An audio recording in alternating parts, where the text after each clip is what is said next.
Hey Ecclesia, my name is Eric Wally, and I'm really excited to introduce you to a new podcast series around Who is Ecclesia. If you've been with us in person or online for the past 4 or 5 weeks, we've been doing a series about Who is Ecclesia. Some stories from the beginning, some things that really make us distinct and unique. And as we started to have these conversations, we and as a staff, we had larger conversations, and we got to hear more stories from Chris and from Sean, from other staff members. And it occurred to us that, I wish that I could bring the whole congregation into the room to hear, because I found the conversations meaningful and interesting. And so that's what this podcast series is going to be. It's going to be a series of conversations that we hope are meaningful and that are interesting and give you insight into, how Ecclesia began and, who we are today and what do we hope for in the future. So this very first conversation is between Chris and Sean and talking about how Ecclesia started. And I found the stories really interesting, stories I'd never heard before. And so I hope you enjoy and you stay tuned for more episodes in the future.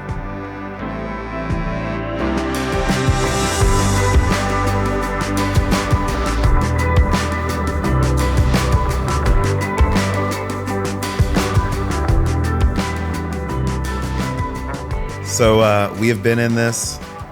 We've been in this series here across our campuses, talking about who is Ecclesia. I mean, one of the reasons for that is coming out of COVID. There's just been a ton of new people who have entered our spaces that don't know us. We don't know. Yeah. I look out on Sunday morning, regardless of which campus it is, and sometimes think, I don't recognize half of you. And so it's a good time to kind of reiterate our story for people who are new to it, for folks who have been a part of it, got disconnected during COVID. So let's start kind of in the beginning in terms of... when was Ecclesia born? Yeah. Right? It's kind of like, when were you born? Well, I mean, there was a moment, right, where a seed connected. And for me, I never know exactly where that is, because it really goes back to like my own faith journey and realizing like, I know I'm a Christian, but I watched and experienced the churches I grew up with and went, my faith won't make it here. Like I won't, I'll be the parable Jesus talked about, the seed that just never sprouted or took off. So at some point you begin to realize, I credit my dad a lot, because instead of like in these really hypocritical, legalistic environments, we were joking today that my dad took me to a really inappropriate James Bond movie. At like age 10. So we weren't living in that kind of legalism, but it was the air we breathed, right? And I remember my dad saying like, read the book of Acts and figure out what you think the church is supposed to be, but don't just get pissed at this, you know? And I was like, okay, it kind of gave me permission to think in a day that I was still like, if I had to be a pastor, it meant I had to wear a suit and sit on a platform really awkwardly and let people kind of gripe at you all the time and like all the things that went with that. And yet at the same time, I'd go with my dad and he'd pray for people in the hospital. And I'd go like, yeah, like that. People were real in the hospital. So they'd come to church on Sunday all like, but I remember following him. I had a summer, my mom was sick, and I literally followed my dad everywhere. And I remember going into hospital rooms like, these people don't act the same as they act when they come to church. Yeah. And my dad didn't act the same, right? He would lean in and put his hands on them and pray for them, and they were willing to be vulnerable and they had a need, right? So in some ways, in those moments, it was born. That same summer, my mom wasn't around. We lived in Amarillo. My dad was at a really unique but kind of odd Baptist church up there.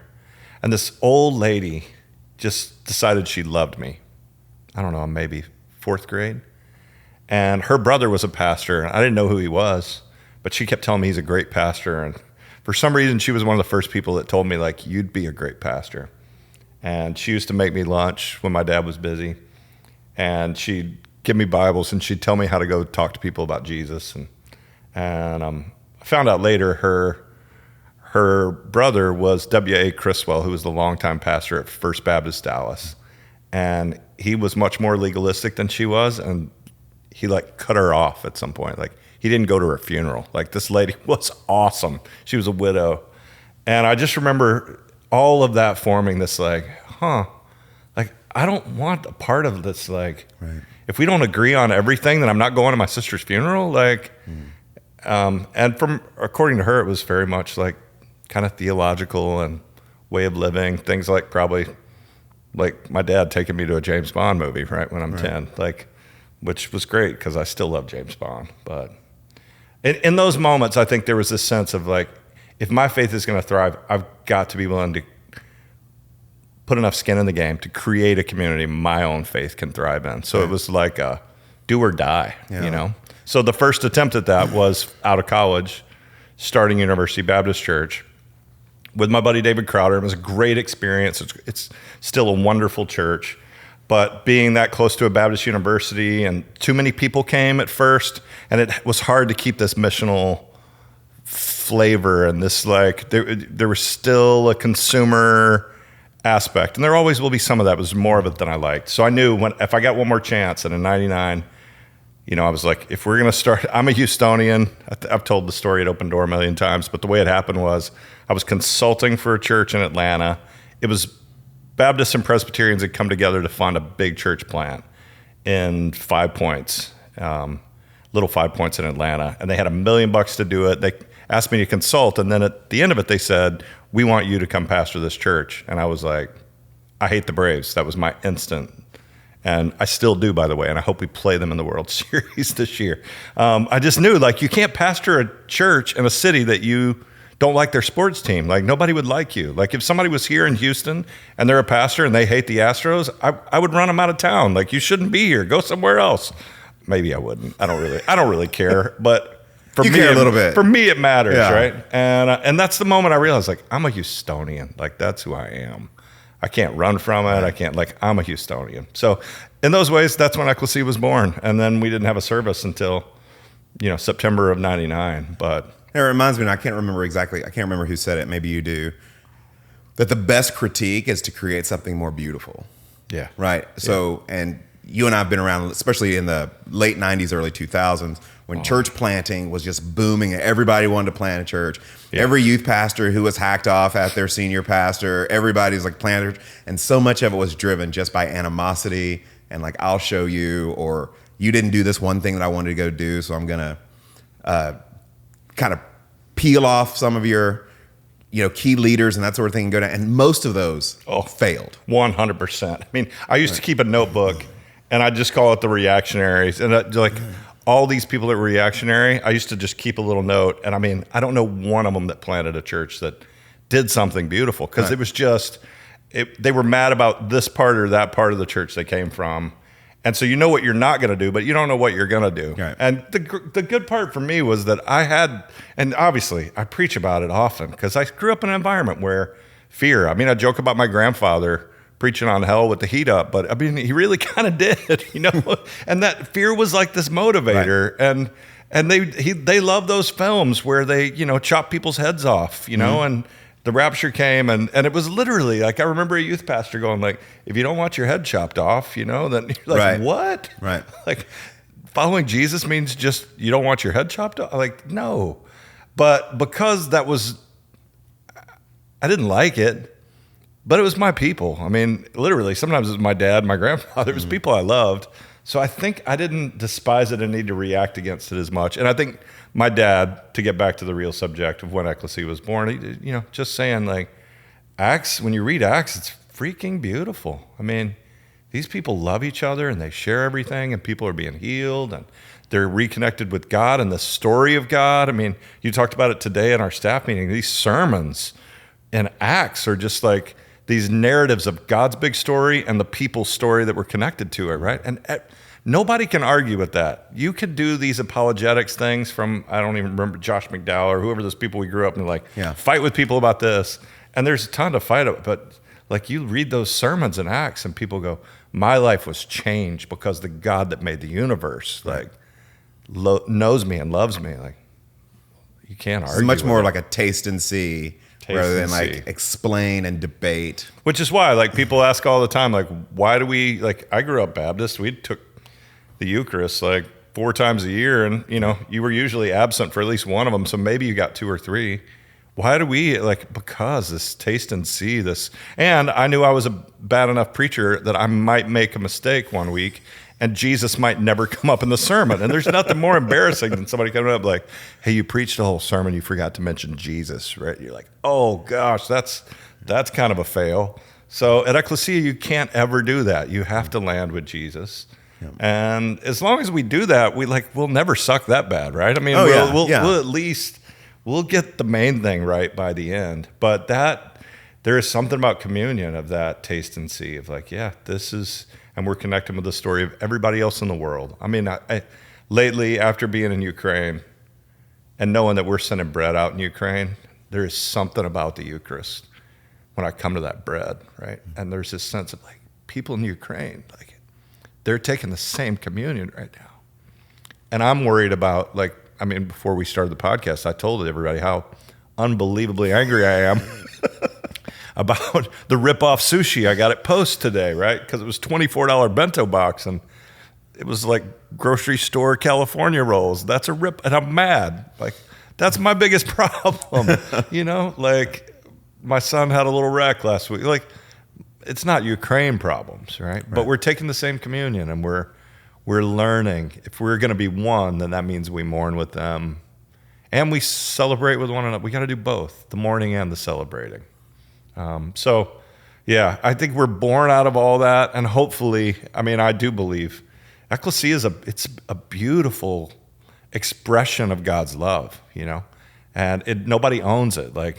I got to be privileged to help start it, but it's you look at our staff, almost 50 people that all express God's love in different way, and they're not the ones really doing it. Our job is to nurture it in the whole community and the world. We're gardeners in that sense, right? And that's a fun thing to watch. I just got back from this Mexico City trip, and just hearing the stories of the people in the group and the girls in the safe house, both. Everybody had trauma and pain and sorrow, but somehow we were all meeting Jesus in the same ways. And say a couple of words about the safe house in Mexico City for folks who are watching or listening and may not know. Well, for one, so our friends, our partners, El Pozo de Vida, they've been partners and friends for a long time. Benny and Janice Hughes started it. They went and thought they were starting a church that's connected with our sister church, New Song, out in California. And then they realized this is maybe less of a church and more of a opportunity to stand for justice for these girls that are being trafficked. In Mexico City, some of these districts are it's unbelievable, the amount of trafficked young women particularly, but women of all ages. And they have a safe house. The cool story from this one, for me, there were a bunch of them. Every time we visit, I encourage all Ecclesians, this is a trip you got to take at some point. It's going to cost you, and you can decide, am I going to take a vacation or a pilgrimage that will build up my faith? And I would just say, try for both, but you want to do this, and you sit with a girl that was, some of these girls are 8 to 15, 16-ish, and, have been often sold by family into sex trafficking. And you sit with them and you share a meal with them. This time, Dave Ramos and Josue are great cooks, so I got to work in the kitchen, Kristen and I, cooking an amazing chicken piccata for these girls and get to make them a meal. Our friend Albert Pujols actually bought this safe house. It was a multi-million-dollar project because it's got to actually keep them safe and anonymous from their pimps, cartels, family members that were out to get them. And it was pretty cool. I got a notification on my phone while we were there in the safe house he bought that he hit 701 home runs. It was pretty cool. And to go maybe that's how you hit 701 home runs. It's different than Barry Bonds, but by being the kind of guy that funds safe houses, instead of just your own thing. So, but the great part for me is the stories of the people in our church and these girls. There's different levels of trauma, but they're all the same.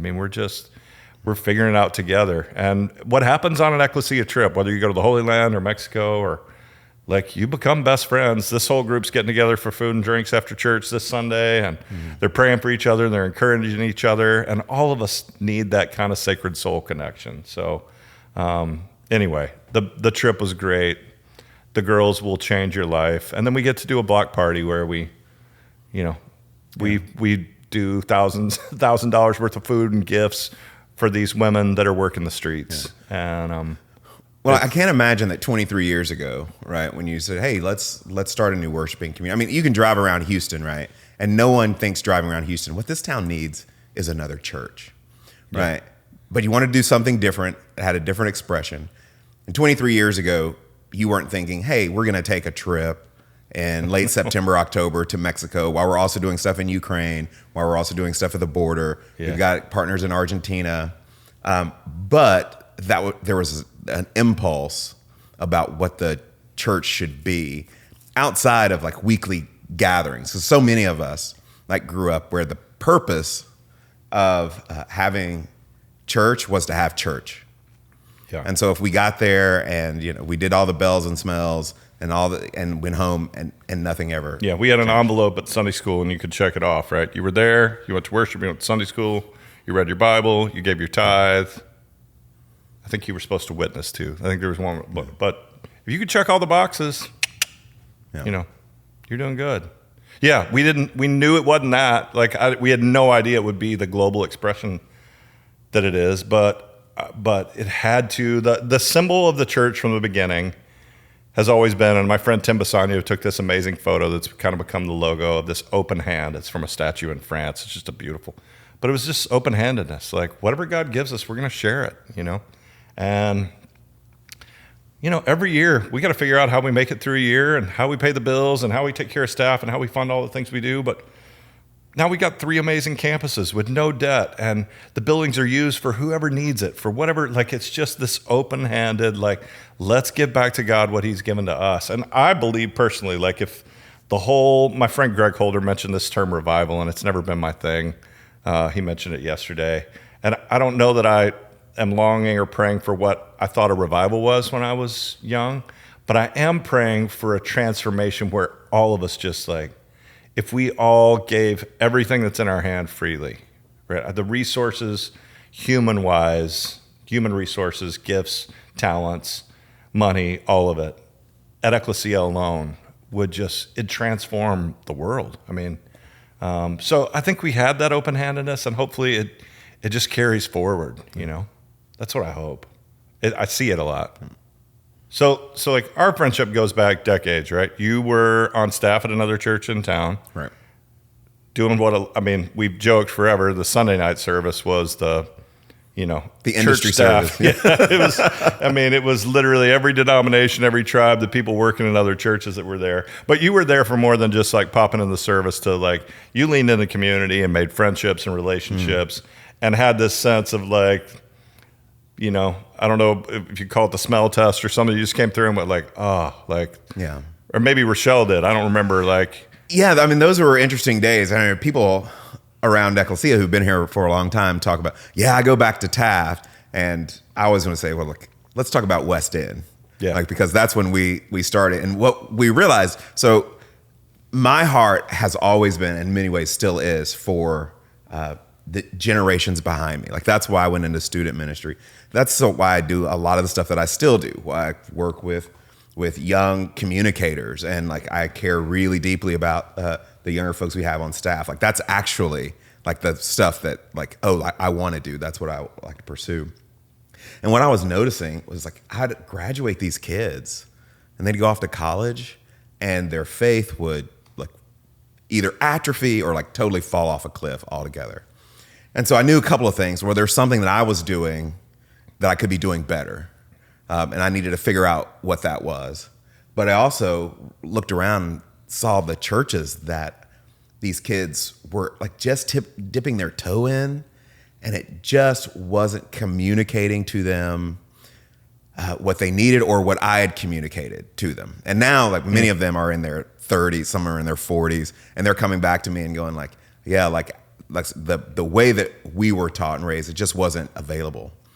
And so there was this book that I've taken to half price books since then that just was talking about ministries across the United States where they were having really good effect with younger people, particularly college age people.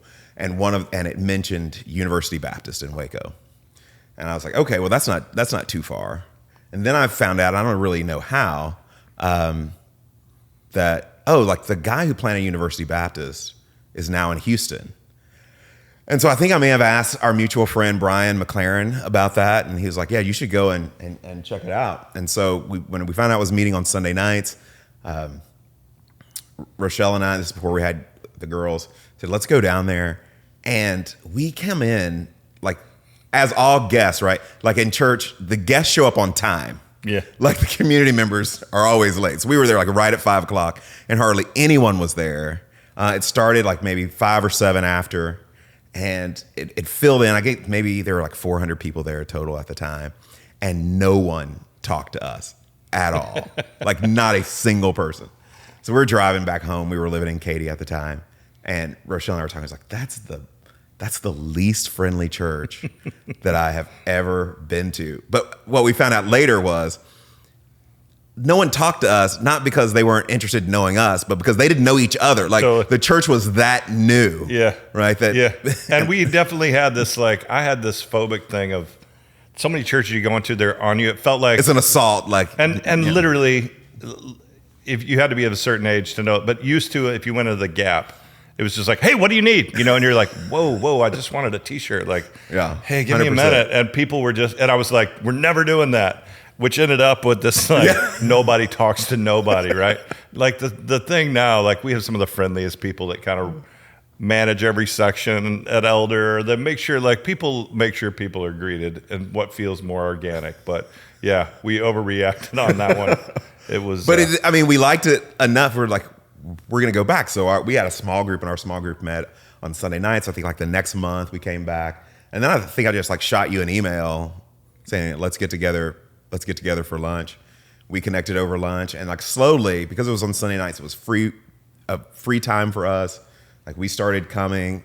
Turned out that Rochelle at the time was working with a couple of different people who were kind of new to Ecclesia, like Jen Randall even being one of them. Yeah. They worked together, and we had all of these cross connections to the community here, which was like super fascinating. And then the move over to Taft, and I'd just start hanging out at the coffee shop at Taft just to get out of the office, like to go someplace else. Yeah. And so it kind of just like snowballed. I have this really clear memory. And I don't know, this may be about 2001. I was on Post Oak, and you were coming. I can't remember the cross street there. And we stopped. I think you were driving this old BMW at the time. Oh, like it ran on old Mercedes. Garbage. Yeah, Mercedes on diesel. I ran it on the biodiesel. It's my hippie attempt. We rolled down our windows. We rolled down our windows and are literally in the middle of the intersection having a conversation with all the traffic going around. And I was like, oh, like that was. I think your car ran on trash then. You just like banana peels and gum wrappers. And so just over time, like, oh, let's do, the weekends where either I was off or there was a special event that we could make it. Good Friday services, Lenten things. And, even when we moved to California, you and I'd stay in touch. Like we'd run into each other at Catalyst. And I think you had some extra tickets for Catalyst one year and hooked up a friend of mine. And so it's just kind of always been in that. But we felt like it was such an expression of where we weren't experiencing where we were, not that where we were was bad. Yeah. And so Malia was born. She started coming, like she's off in college now, and like kind of like your girls, like she remembers godly play like really clearly, That's so and great. Like we've been back since they ended godly play. Like she was legitimately upset because it was this space where there was really an emphasis on discernment. Yeah. Instead of like, okay, like whoever's teaching is going to tell you exactly what to believe about this particular text. Fill in the blank kind of Christianity, which is like, if people hadn't figured and that it was out by huge now, at the time, and people weren't around. Like that was huge at the time. And there were big, huge church conferences, and they were like, "This is how you teach." Like you give people this little outline, and they literally fill in the blank.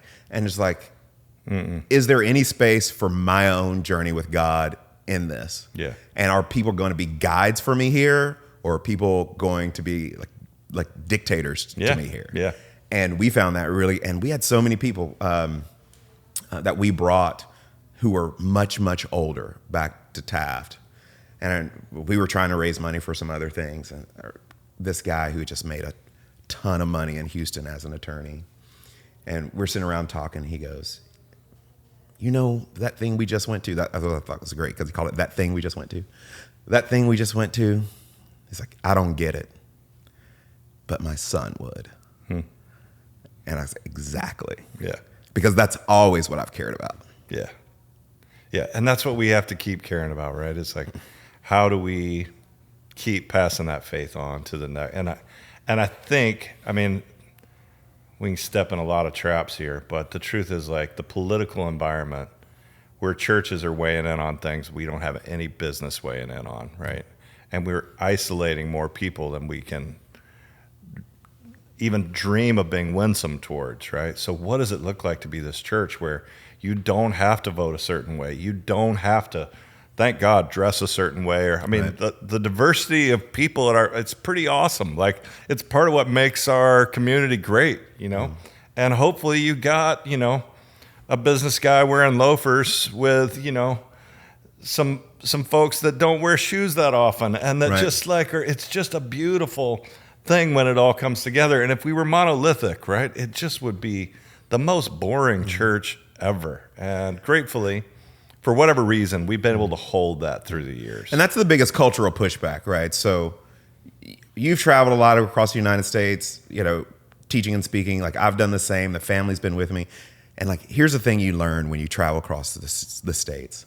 It's all the same, especially if you do road trips. Like, okay, there's a Chipotle, there's a Home Depot, there's a McDonald's, there's a Starbucks, there's just something in our cultural ethos that says for it to be good, you have to like McDonaldize it, it's really difficult because churches have taken that on, right? Yeah. This very predictable like model, and to say like, we're gonna try to, I mean, being a big tent creates a lot of problems that you don't have. Well, that's when you're why not a big tent. Maybe that's why this podcast and the series is so important, because the reality is, like, we're a church with 3 campuses. Right. These 3 campuses are really different. They're really different. And for people that haven't been over to Lindale, like, you got to get over to Lindale. And yeah, at some point we're going to be doing some bilingual services over there. But I mean, right now we're doing what we got to do at the early days of Taft, right? Which is just love on everybody in the neighborhood. And after you do that long enough, right? The early days, I mean, Sean mentioned Taft. Like, if you weren't around, it's hard to explain because the building was rough and yet beautiful. This guy that was a Presbyterian kind of funder came in, and we had taken what was an old steel building. It was really a gymnasium, and built out a second floor and made a coffee shop. Then we had an art venue, gathering room in it, and he just couldn't believe, like, we would take out the basketball goals because he was just like, you should just play basketball. I'm like, only 10 people can play basketball at a time. But it became this place that, right, I'll never forget, like, going down to the men's bathroom, and there's like a leather miniskirt in the men's bathroom, and you're like, why is it here? And you're like, who knows? This is Taft, right? It's just, Derek Webb came in and did a concert, and he looked up at me at the end of it, he goes, there's a guy that snorted cocaine during my concert. Like, I watched him, and we were like, yeah, it's Taft, you know? Like, I don't know what to tell you. It's just a really unique place. But the thing that paid off there, right? And I remember being in the building one day. We were doing the organic foods co-op, and somebody was going through the bookstore and coffee shop, and somebody asked, like, they came in and goes, what is this building? Because you never could tell. They were like, what was it? And they go, what is this? And they're like, it's like a community center. And they go, well, is there like a church here or something? They go, yeah. This lady was acting like she knew it. She's like, yeah, I mean, it's a community center, and we let the church use it, you know? And I was sitting right there, and I was just like, and I went, yeah, that's it, you know? It was like, that's the best compliment you could get. So if people ask, like, what's happening in Lindale? Like, we're serving kids, tutoring, Head Start, you know, all 63 families that are living below the poverty line, English as second languages class. There's Bible studies happening. There's all this space. And we really believe if we love on that community long enough, we're going to have the real street cred to go in and start services and do other things. Now, that campus couldn't be more different than 325 Piney Point. Like, that's a different neighborhood. The gospel, same gospel, it just expresses itself differently. And they did wine and bingo there the other night and crushed it, right? 100 people show up for wine and bingo because that's what you want in that neighborhood. Where Josue makes pozole and Lindale, and that's gonna, you know, downtown's different. So most churches, if they have 3 campuses, 4 campuses, 5 campuses, they're a franchise of the same Chipotle model, right? So just to illustrate what you're saying, even within our community, we value the diversity over the homogeneity. It's why people come in and go, what's up with the chairs, right? And from the very beginning, I've just said from the beginning, we're never going to have all the same chairs because different booties are different sizes and people are different and we prefer something different. And when the colors and the styles and they come together, you're like, that it looks better. It looks better than a bunch of and we look better because we're different. So but all that to say, that's hard to rally at times because the way people rally now, the way you raise money is fear, right? So politicians know how to do it. Scare people. The liberals are out to get you. The conservatives are there to take your rights or steal democracy, or you go on and on. It's just like the boogeyman's coming and you got to be careful. And was a lot of the church I grew up in too. It was like the culture's coming to get you. So what does it look like to not do that and say, no, we're actually rallying around something beautiful? As long as it's beautiful, it can be pozole with friends in Lindale Heights, and it can be the coolest barbecue ever downtown, Harmony House. We gather with homeless brothers and sisters. There's music. You eat ribs at that thing, and you look around and you're like, nowhere else in the world do you gather this group of people around smoked meat. It's like nowhere. It's beautiful. But yeah, what does it look like to let that be the rallying point, not the evil other? Right. And it's really difficult in our cultural moment, right? To be that kind of place where folks for 6 days a week, right, are kind of discipled and othering, Yeah. But Ecclesia has always been this place where, we're brothers and sisters. We're friends on a shared journey. And there are folks here, and you and I know that man, if you knew so-and-so in any other context, you would be at each other's throats. Yeah. And I think that's, to me, the beautiful thing about what a church is. It's the only thing in the world that's going to tell you to love your neighbor and then give you a neighbor unlike yourself to love. Yeah. Everything else is about you go to your corner, and we can throw stones, and we can not actually even know each other very well, know each other's cares, motivations, hurts, griefs, and it makes it a whole lot easier to do that kind of thing. So if you poll 10 Ecclesians on abortion, you're going to get 10 different answers, right? And we've got to decide. I mean, I've decided for me, we've got to decide, is that a good thing or a bad thing, right? Do you want to be a part of a Christian community where you go, we have to agree exactly to the T on all those things, right? So we can all agree that life is really important, that life comes from God. How we handle that, how we express, we're getting into people's stories, right? And again, for most of us, it's really easy to be judgmental about the things we don't struggle with or we haven't experienced. And so we're going to live in this place, and it's always going to be hard as a church. And pastorally, we have to kind of set some boundaries where we just say, hey, whatever your story is, it's important that you feel safe here. Right. And it's important that what we say from the platform and what other people say to you respects your unique story. And that means we don't just have talking points. We actually have to listen to people's stories. That's always taken a lot longer, and it's always been a little bit messier. But in my experience, my beliefs have changed through the years. I've grown on some things.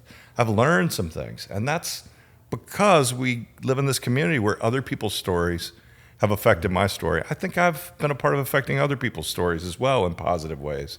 And we've all hurt each other as well, right? So, I was going to mention, especially for you and I and some others, where we talk a lot, right? You and I would readily say we're going to get some stuff wrong, for sure, right? I don't think that everybody necessarily knows that or hears that when we say we're never claiming infallibility. No, but this is what the best we have to offer. We are not today. the popes of Ecclesia, right? And thank God, I think we have a pope that even knows he's fallible, which is progress. But with each other and with all the pastors on staff and just everybody you come in contact with, to live in and maybe this is getting back to what you were talking about from the church of your family of origin, like an orientation toward love and forgiveness over criticism and judgment. Yeah. and like to be a church is like, you know what? This person said this or did this. That decision was made. And instead of criticism and judgment, I'm going to offer friendship and forgiveness. Like it's that space between stimulus and response, like that you can fill that space with anything you want. You can feel it with negativity, judgment, criticism, or you can feel it with hope and belief and forgiveness. But you actually do get to choose it, right? Like we get to decide what's going to fill that space, and then what do I think God's actually asking me to put in there? And I think that's one of the things for us that was refreshing when we first started coming. It's like, oh, okay, so the received answers, some which we got as kids that we really like and cling onto, and some we didn't like, we actually can, in the healthiest sense of that word, interrogate the content of our faith to see if it aligns with what we believe God is actually up to in the world. Yeah. And if we're going to express it in the kind of radical grace that we talk about hypothetically, right? And I grew up in a church where we talked about it hypothetically. But if somebody screwed up, the hammer was coming down, right? And what we've learned, there's that great parable in the Bible, the guy that was forgiven so much debt, right? It was this beautiful thing. And then when people owed him, he threw him into jail, right? It was like, man, that's not how you want to live. And the reality is we just do the same with our own grace. It's really hard to be in this position where you want to receive grace if you didn't extend it. Right. And so we're just going to err. Everybody's going to err. We're going to get to heaven, and Jesus is going to sit down and went, hey, I hope, he goes, hey, you just gave too much grace to too many people. Right. Okay. Yeah. Okay, I'll live with it. But if he's like, hey, you thought you were right about everything, and you look down on people you shouldn't look down on, like you weren't right, and that'll be harder to live with. And so we know at Ecclesia, like people's lives are messy. And the old way where you didn't let people into the messy places just meant it got messier because you went to church and pretended like it wasn't that messy. I remember hearing stories about awful things in people's families that if you saw them on Sunday, you just never would know any of that was going on. And we want to live in that other space where we just go like, let's share it. Let's get help. Let's walk through things. Now, you don't need to air your dirty laundry with everybody, but this is the kind of community you can find somebody that'll walk through, the trenches with you. And we're not everybody, but somebody, right? Exactly. There's somebody that exactly. Some trusted person. If you can't find them, come to one of us, and we'll help point you to. Paul Randall has walked through more trenches with people, and he'll point you towards somebody who'll walk through the trenches with you, and nobody will ever know, ever, know, unless you want them to know. Like, I'm proud to be a part of a church where people get cared for that way, and he's better at some things than anybody else on our staff, and other people 100%. are better at other things. And that's the great part of what we get to do, right? Is that our strengths play off each other. And that's why I love doing ministry with Sean. That's why I love doing ministry. Ramon is the secret savant genius behind everything that happens and has zero ego, right? I mean, he's the chaplain of the Astros, but he won't tell anybody because he just doesn't have this ego that needs to be fed. So... And there's, I was actually asked about this on another podcast. And I was like, well, what's yours and Chris's relationship like with just around the teaching content? So, there are two ways that you can look at that. I said, you can say there's Chris and Sean, which could be competition, tension, or you could say there's Chris plus Sean. And I think that when people see each other, like, as the folks around me are an addition to what God's able to do. Yeah. Oh. It's a completely different way of being in the world. And I just imagine like what that does to marriages, what it does to families. Like if it's not, Chris and Kristen, but it's Chris plus Kristen. Yeah, that's right. Like, people come into your, my, I call him my great uncle because it's just easier, but he was a basketball coach in Detroit. He's a legendary basketball coach in Detroit. Coach Juwan Howard and all those guys went on. He was with them at the Fab Five as assistant coach. Then, and Juwan Howard says this a lot, but he actually stole it from my great uncle. And he's people come into your life to add, subtract, multiply, or divide. True. Right. And so the sooner you know who a person is in your life, like the more clarity you have about that. And I think like churches can function that way too. Yeah. Like when people come into our space, do we want to add, subtract, multiply, or divide? Yeah. And you start to, for me, that's been helpful. Think about my web of relationships when I interact with people, or what we're doing here as a community. Like, is this what of those things is it gonna do? Yeah. I mean, this was the first few trips I've gotten to take with Kristen internationally, right? So we had one of those moments. You just realize, like, if you got two sets of eyes, smart people around, like I would say, Sean multiplies my effectiveness through what you do. Kristen had this moment, right? We land in Argentina, and Pastor Marcelo, our good friend, picks us up, and he's got a new car, which was awesome. I was just like, it had Apple CarPlay. And I'm learning, like, all you really want is Apple CarPlay, and I can get a lot of work done, like texting people while you're doing it. I'm like, great, Marcelo, you got a new car. We'd bought him a car 10 years ago, and I'd kind of forgotten about it. And clearly it was used then, like it wasn't making it anymore. So I just said, Marcelo, did you get you probably had to finance? He said, yeah. I said, did you get a good interest rate? He said 5%. And then what I didn't hear was he said 5% per month, right? Kristen heard per month, right? So she's smarter than I am. She did the math. By the time we get out of the car, she's like, it's 60%, right? You can't be a pastor in a poor neighborhood paying 60% interest on your car. Like, you just can't. So, I had one of these moments coming back where I just realized, like, if she hadn't picked up on that, like, and I wouldn't have known, like, I'd be better off paying off this car on my credit card because my credit card interest rate's better than that. Like, I just would have missed it, And when we work together, all of us, like, it's what we do. We multiply our effectiveness. And if I'd have missed that, I'd have felt like a failure. I mean, he doesn't need to be paying that kind of interest with a job where he's caring for the poor and, doing things that are really important. And I'm just going to miss things. So the more having real partners in it, we're so much more effective. I felt this shame of, like, in a typical world, I would have missed it. Like, I would have missed it. Yeah. And how many other things did I miss? Right. A lot, I'm sure. You talk a little bit about that, and people ask you, like, have you been the places that, we're involved in and where we go? Mm-hmm. And part of what you typically say to people, right? Is, that's like, I'm here so Chris can go. Yeah. Which the jet lag, people are like, it's so cool. You get to be in airports, and you're like, nobody in airports actually ever says that, by the way. Like, when you're in the airport, you're exhausted. But I am made for those moments, right? And so part of the ways that you have multiplied my effectiveness is people aren't angry when I get back that I wasn't preaching anymore, because they're like, Sean's here, it's fine. We're not even worried. We're used to it. There would be a little bit more of that.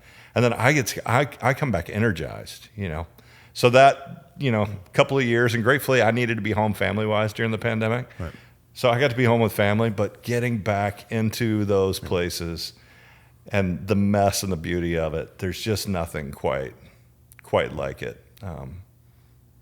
And I know we can't take everybody in the church to all those places. It's part of why technology lets us be a much more global church, but it is, for me, important that at some point, whether it's Mexico City or something, like, you just get you get the smell of it on you.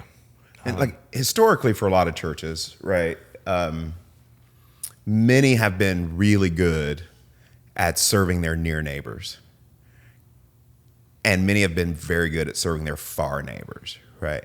And typically what happens is churches make a choice. Like, that's going to be our partner. We're gonna do that over there, or we're going to do that down the street. I think one of the places where Ecclesia has found a really great rhythm, probably because of where it was planted at Taft, and is like, like every week for our near neighbors, every day for our near neighbors. But we also are doing every day for our far away neighbors. And no church, right, has the capacity to be in every place in the world that needs help. Yeah. But talk a little bit about why that's important for who we are. Well, it starts with that difference, right? So it's everybody wants to do an either or, and that, that's in that scarcity mentality. It says there'll never be enough. And the reality is scarcity, it triggers for any of us because we always feel like, do I have enough to pay my bills? Do I have enough food? I get on an airplane sometimes like, what if they run out of food? So there were times where I was like, get Papacitos just before you get on, just in case, right? And but this reality of like, God's going to give us everything we need, and he always has. So let's do both. And out of that kind of mentality, it's invigorated. I talked about in the sermon a few weeks ago. People are either like, hey, the way you lead this church, it exhausts me because there's always something going on. There's another hurricane. There's a war. There's a crisis. There's things happening, in places like Venezuela. And we see our role uniquely in a couple of ways. Like, we get to come behind the people that are doing the hardest work, and we take care of them. Like, if you talk to Mauricio and Isabelina, and they're a hoot, the pastors that lead La Iglesia de Frontera on the border in Cucuta. I'm always, when I start talking about it, I start trying to speak Spanish, so I'm staying English. But we're right there. We're right there at the border, right? And part of what they would tell you is that Ecclesia cares about us, like not just what we do. They care about us. When we lean in with Carlos, pastor, one of the many pastors we worked with in Puerto Rico, but right now he's in one of the most challenging areas and zones. We're sending him money to help with generators and food and things like that. But our goal is to get him to Houston and love on him and care for him so he doesn't fall apart from all the things that he's doing. And Mauricio and Isabelina would say, we send them on vacations. We check in on them. Like, we care for them because we're in it for the long haul in those places. And I find we're just a better church. We can't do everything, but leaning in all those places really generously and letting our budget reflect it is one of the reasons God's blessed us so amazingly. And it's the only kind of church I want to be a part of. So this year we're behind a little bit financially. We're going to figure it out. I hope people will give, but I'd rather go bankrupt leading that kind of church than the kind of church that starts going like, we don't have enough money to do that. We don't have enough money to care for those people. We can't do the homeless ministry anymore. We can't do it. We got to give and trust and share along the way. And that's what makes it such a fun ride, Well, thanks for the conversation. It's nothing more fun to talk about, actually, than to think about, like, why do we do what we do? Yeah. Why are we who we are? And hopefully people that listen can go like, how do I fit into this? Because this is not like our church, right? I mean, it's God's church, and it's a really diverse church. And the danger, you can close with whatever you want, but the danger at Ecclesia, the good part, we really do believe, not people talk about it, we really believe the priesthood of all believers, that God speaks to everybody. So I believe on any given Sunday, somebody's got a God-sized idea.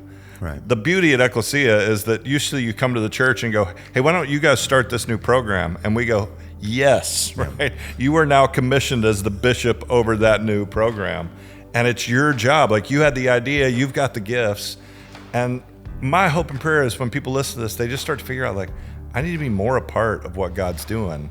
Not as like a leader in the church that spends all the time in the building, but as a person that's like inspired to, the reason we're at the Venezuela border is because we made one connection that led to another, and boom, now we have multiple years of feeding thousands and thousands of people. So I don't know what those next things are, but that's the fun part of a podcast like this, is maybe it will stir something in somebody. And one of the great things I love about this community is that, we can talk about Ukraine and Cucuta and all these other things, but I know for a fact that those very same impulses and drives are at work in the community, in their schools, workplaces, in their neighborhoods. Like, it's happening all over and we don't always hear those stories because it's people just quietly and humbly serving because they've caught a glimpse of what God can do through their lives just by caring for people. And I'm amazed at some of the folks who worship here and the stuff they do. You just sit down with them and go like that.